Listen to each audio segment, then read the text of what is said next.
Mommy, I want you to leave Daddy. What are you talking about, honey? You can't say that. I tried to lecture her about what she said, but she wouldn't back down. Because, Mommy, I have a video. This is the story of how my daughter single-handedly destroyed my marriage with nothing but 5 minutes. And how I discovered the devastating and yet frankly very ironic truth about my husband. My name is Katya Davidson, and I'm a 26-year-old part-time housewife. After graduating from high school, I got a job at a major Chinese food chain restaurant. And while I was working as a regular waitress, I met Ethan, who is 4 years older than me and was a regular customer at that particular establishment. I later found out that not only was he frequenting the restaurant because he loved the food so much, but also because he had his eye on me, in the sense that he was interested in taking me out one day. That day came pretty soon, and one evening he started talking to me and we became good friends through our conversations. The conversations became deeper and I grew very close to him, both as a friend and as a potential girlfriend for him. He was a very sweet guy, someone that was interested in my life, and the fact that he had a bit of a mysterious side to him got me very intrigued about his life as well. Thankfully, he eventually did ask me out for coffee, and one date led to another, and before long, we were a couple. 2 years after we started dating, we got married, and 1 year later, we had a child. A daughter whom we named Addison. I was 22 when I gave birth, but I never really felt any stress about whether or not I could raise my daughter well. When I found out I was pregnant, Ethan's opinion was that I ought to concentrate on taking care of Addison and being a stay-at-home mom. However, she was 3 years old and in kindergarten when this story begins, so I didn't have to take care of her while she was away from home at school and was bored being at home. So I asked my husband if he would let me work again, enough so that I would be contributing to the family budget, but not too much that it would be an inconvenience to him and the state of the house. As you would expect. But perhaps the fact that he was also sending money back home to his sick mother that he realized that extra money would help his family pretty substantially. So in the end, he reluctantly agreed. I wound up getting back my job as a waitress at the same Chinese place. It had been 3 months since I started working part-time, and I was finally getting used to the job. They'd had a bit of a change in their business plan, so it took a bit of time to readjust to the new working paradigm. I worked part-time 3 days a week until 5 p.m. using the daycare service to take care of Addison until I was done. However, since I started working part-time again, I didn't keep my promise to Ethan, which was that I wouldn't let the job be an inconvenience to the state of the home and to him as a result. I had, nevertheless, been neglecting the housework more, and it was a taint on my pride because I used to do it all perfectly, and that made Ethan, who worked overtime, a nice place to relax after he came home. Now that place of letting off steam wasn't satisfactory anymore. Hey, I thought you said you wouldn't bother me by going back to work. If you can't even do the housework properly, quit your damn job and focus up. I'm sorry, I'll be more careful. I could only apologize to my angry husband because there was no way I can ask him to help me with the housework since I said I wouldn't let my job be a bother to him. In addition, since I was working from morning to night, combined with doing the housework and taking care of Addison took a toll on me, and I often fell asleep alongside my daughter once I finished putting her to bed. And my alone time with Ethan was pretty much non-existent. Because of this, he was pretty grumpy at home more often than not. But not when our daughter was around. What is going on here? Do you take Daddy's phone again, Addison? Daddy's gonna get you! Addison loved her daddy so much, and Ethan's grim expressions often softened whenever he was in front of her. Especially recently, because she had become quite addicted to secretly snatching his phone and shooting videos, taking photos, and running away from him like some kind of hidden paparazzi. After Ethan finally caught her, I would take the phone and show everyone the photos and videos, to which we would all watch and laugh. To admit that thanks to her, our marital relationship has not reached its worst was not an exaggeration at all. "Oh, good afternoon, Miss Katya." "Hello there, Miss Erica." When I went to pick Addison up from kindergarten after my part-time work, my mom friend Erica was also there to pick up her son Hayden. On the days I used the daycare service while I worked, I would often meet Miss Erica, who also used the daycare service, and we would naturally start talking. And since we lived relatively close to each other, we often chatted on the way home. Miss Erica was 26 years old, like me, and was also a divorced single mother. Her son, Hayden, is a good friend of my daughter's, and they often play together at kindergarten. Mrs. Erica, why doesn't Hayden have a daddy? Addison, you can't ask private questions like that. Oh, it's okay, sweetie, no harm done. So you see, Addison, Hayden's daddy had me, but he fell in love with someone else. Is that bad? Yes, it's very, very bad. I left him because I didn't want Hayden to be with him anymore. I was oftentimes puzzled by her honesty, even with children, but thanks to this aspect of her, she was pretty easy to talk to because we were of the same age. I often had her listen to me complain about Ethan whenever the children weren't within earshot. Miss Erica's kindness and willingness to listen to me helped me cope more with my day-to-day stress of balancing work with childcare and house chores. One day, I went to pick up Addison after I had finished my shift, and just when I was about to leave with Miss Erica and her son, I received a call from the manager of the store where I worked. Oh, you mean right now, sir? Apparently, the part-timer who was supposed to replace me for her shift when I was done with my own had to stay home because of a sudden onset fever. So he asked me to cover her shift as well. I'm sorry, sir, my husband comes home late and I don't have a place to leave my daughter. Oh, I'll watch over Addison. Oh, no, I can't ask you to do that. Don't worry, honey. It'll be nice to let the children play a little more after school. It'll be less of a problem for us both, because they'll be all tuckered out. I'll take care of Addison. Hey, sweetie, you want to come over to Hayden's house? Yes, Mrs. Erica. I'll be a good girl, Mommy. My boss, who seemed to have heard Miss Erica's voice, started urgently pleading in a loud voice through the phone. You're a lifesaver, Miss Davidson. This will be reflected well, I promise. I was worried about leaving my daughter in her care, but I decided to take Miss Erica's word that it would be just for this one time.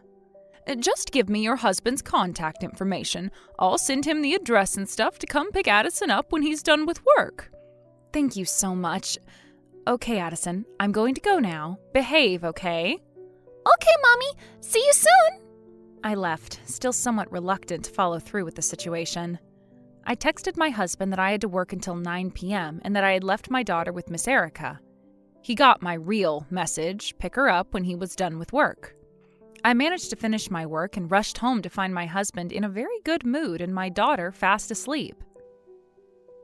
She's already asleep. She already ate and had a bath. Oh, okay, thank you. Don't thank me. Thank Miss Erica. Miss Erica? I was surprised that he was calling her by her name, but I immediately sent a thank you email to her just like he suggested. Don't worry about it. Hayden was happy to spend some more time with Addison. I was relieved when she wrote back in such a positive manner, and I knew I could trust her at least a little more with Addison whenever an emergency like this should ever happen again. The next day, Ethan's good mood became ever more apparent, and on days when I was tired from working part-time, he would take in the laundry and hang up a new batch, clean the house on his days off, and even brush our daughter's teeth before she went to bed. Even though he was also tired from working extra hours, I was happy that I didn't have to get upset about how he was very unhelpful around the house anymore. And I felt like my relationship with Ethan is back to normal. I know a lot of you would be thinking me a hypocrite because, again, I'd promised him that my part-time job would always come second to catering to him in the home. But imagine this. You live in a rather large apartment with multiple bedrooms and bathrooms, and you have an energetic, sometimes loud 5-year-old daughter whose needs are of paramount priority for a parent. Your husband, who loves his job, comes home, plops his ass down on the couch, and watches TV as he drinks some Heineken. Zero help with the house. Anyone would say he could at least spare some time and effort to do maybe 1 or 2 simple chores, like scrubbing the toilet or wiping the shelves, while I do most of the harder tasks like vacuuming the apartment, cleaning the bathtub, and cooking. My point being that in a marriage, zero contribution to something regarding the family is not exactly ideal, and that a healthy relationship requires constant cooperation and communication. The fact that Ethan was putting in at least a bit more effort around the house made me very thankful, and it gave a bit of a boost to keep at it with the rest of the housework. But, on the other hand, Miss Erica became somewhat distant. When I bumped into her as usual at pickup time, she would merely say, "See you later, Miss Katya," and we wouldn't talk to each other as much as we used to. I felt uneasy and wondered if I had done something wrong. So I boldly asked her by email if she would like to go to a nearby park with our children on our next day off. I thought I would ask her why her attitude was pretty different from a few weeks ago while letting the kids play. After a few minutes of anxiously waiting for her reply, I was relieved to hear that she said yes. The next day off, as I was getting ready to leave for my appointment, when Addison became a little naughty again, took my phone and snuck around taking photos and videos. "Oh, Addison, you're taking videos again? Mommy's gonna get you." I started playfully chasing my daughter around the apartment, occasionally touching her shoulder or her neck. She squealed as she laughed, and I finally caught her. I was just about to get my phone back when Ethan said, You're going to the park with Addison now, aren't you? I'll take her instead, so you can relax alone at home every once in a while. It was a truly unexpected proposal. What? You want to take Addison to the park? What's the occasion all of a sudden? No occasion. I just thought you might be tired these days, working part-time and taking care of the house and Addison too. I just want you to get some rest, since you deserve it. But I want to talk to my mom friend today. You know, Miss Erica, right? I think one more day wouldn't hurt. You'll see tomorrow when you pick Addison up, right? Come on, sweetie. Let's go to the park with Daddy today. Yay! With that, my husband pressured me to let my daughter leave for the park with him. I was perplexed by my husband's keenness on going to the park, but I couldn't ignore his kindness, so I had no choice but to enjoy my time alone. Wait a second, where's my phone? However, about 30 minutes after they left, I realized that I didn't have my phone. Did Addison take it with her? Oh, damn it. I just remembered I never got it back from her because Ethan talked to me. I sighed as I remembered my daughter had somehow put it in her backpack and took it to the park. Without my phone, I wouldn't be able to respond if there was an urgent call from someone or something like that. With that in mind, I decided to head to the park.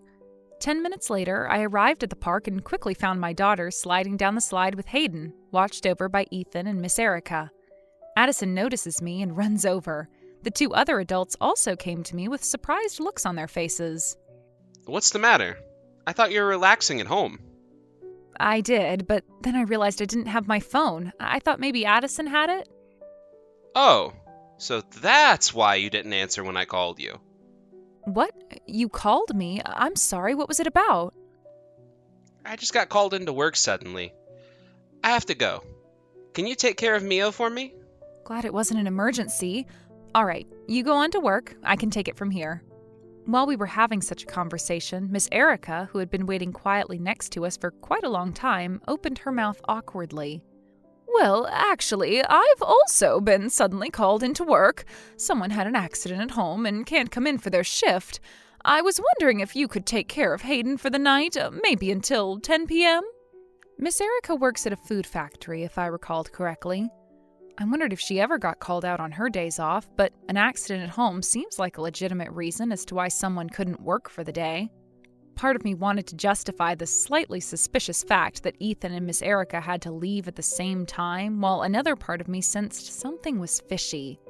As I was pondering what to do, Addison suddenly said something very shocking. Mommy, I want you to leave Daddy. What are you talking about, honey? You can't say that.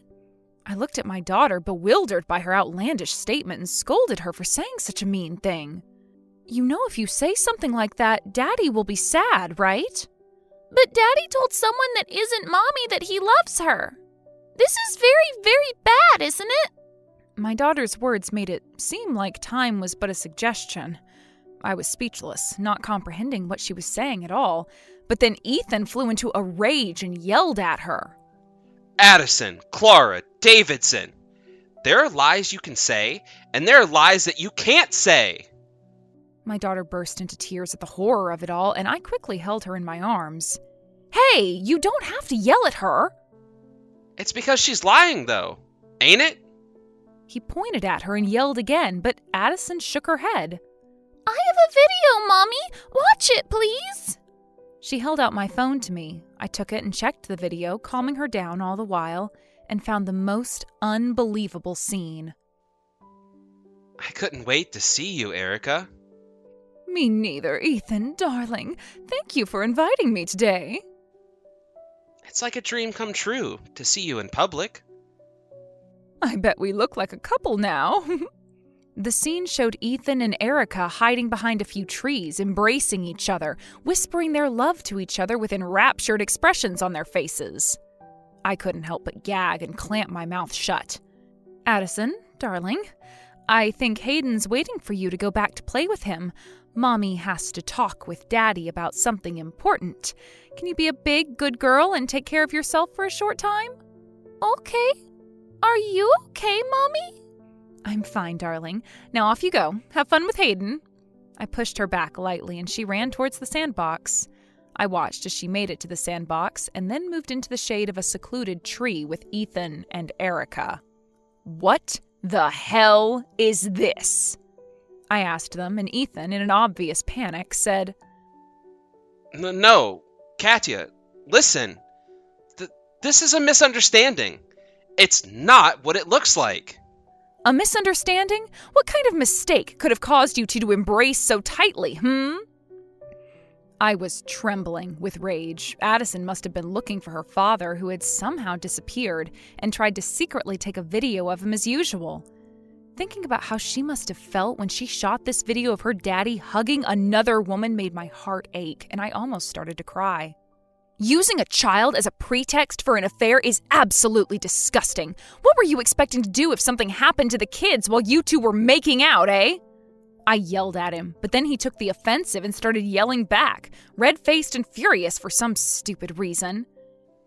It's your fault that you don't make any effort at home to spend some time alone with me. I feel more at ease and happier when I'm with Erica, because she cares about our time together. It's your fault for not taking care of your husband because of how damn busy you are. My anger reached its peak at the sight of the two of them accusing me of marital negligence like that. I was about to lash out at them with insults and accusations when, right at that moment, I heard my daughter's voice calling me. I looked over yonder, and there she was, laughing and playing with her friends. The sight of her in the sunshine made me think I had seen an angel. And I got back to my senses and regained my composure. You're a failure as a father. Do you have any damn idea how Addison could have felt when you left her alone? How do you think she felt when she shot the video of you hugging a woman that wasn't her mother? I asked Ethan in a deadly quiet tone. He didn't say anything back and was silent for a few moments, so I thought he was repenting his actions. But then he suddenly lunged at my phone with murderous, bloodshot eyes. Perhaps he was hoping to erase the video evidence. I have to say, never did I ever think my rugby experience would pay off at a time like this. I quickly sidestepped to the side, pushed Ethan's shoulder downward, and spun out of his grasp. This movement knocked him off balance, and in an effort to regain his footing, he caught his foot on a tree root and fell down face first onto the pavement. My pathetic husband groaned in pain as he covered his forehead with his hands. I looked down at him with a condescending expression and turned to the stunned Erica. By all means, take this frickin' useless bastard. Hope you don't mind this piece of shit being second-hand. Then I went to get Addison, who was beginning to get tired and hungry, and we left for home together. After that, I hired a lawyer to set up a meeting between Ethan and Erica. I found out that the relationship between my now ex-husband and his lover had started the day I left my daughter with Erica. It seemed he was going out with her every day, pretending he was working overtime. Remember me mentioning that his mood had substantially improved recently? But that was most probably because he was intoxicated by the blissful immorality of having an affair with his mom friend. Since there is conclusive evidence that the husband was at fault, thanks to the video evidence that Addison obtained without really trying, and since he caused a small child to witness the affair, I demanded $45,000 in alimony from Ethan and an additional $30,000 from Erica. It was agreed that he would pay another $500 per month in child support until Addison turned 20. Ethan initially refused to divorce me, but when I explained to him that if he continued to refuse, we would have to go to court, which would evidently leave him defeated and penniless, as the evidence against him was more than enough to get him destroyed, and it would also cost him a lot more money. His face turned pale, and he immediately agreed to the divorce with tears streaming down his face. Apparently, he had been forcing his junior colleagues at work into overtime every day to go home on time in order to see Erica. And this became a big problem at his workplace, so he was transferred to an office in a countryside town. Incidentally, it also came to light that Erica, the unfaithful bitch, had been leaving her 4-year-old son Hayden alone at home when she went out to see Ethan, and her ex-husband filed for mediation to change the custody of the child. Erica moved to a rural area with Ethan to cope with the loneliness of having her child rightfully taken away from her. However, their relationship was only a thing because it was just for fun, and their feelings for each other were nowhere near anything that could lead to marriage. That was why, when it came time for them to live together, they had a slew of fights and broke up soon enough. Now both traders are living alone, with their friends forever at their doorsteps being shame and loneliness. My lawyer was so kind as to clue me in on what was going on with them since the legalities were settled, and they got what they deserved. 3 months had already passed since that day, and Addison and I are finally getting used to life together. Mommy, what's for dinner tonight? Today, it's one of your favorites, omelet rice. Yay! Stick a flag in it too, please, Mommy? Yes. Do you know which flag is the Canadian flag? This one.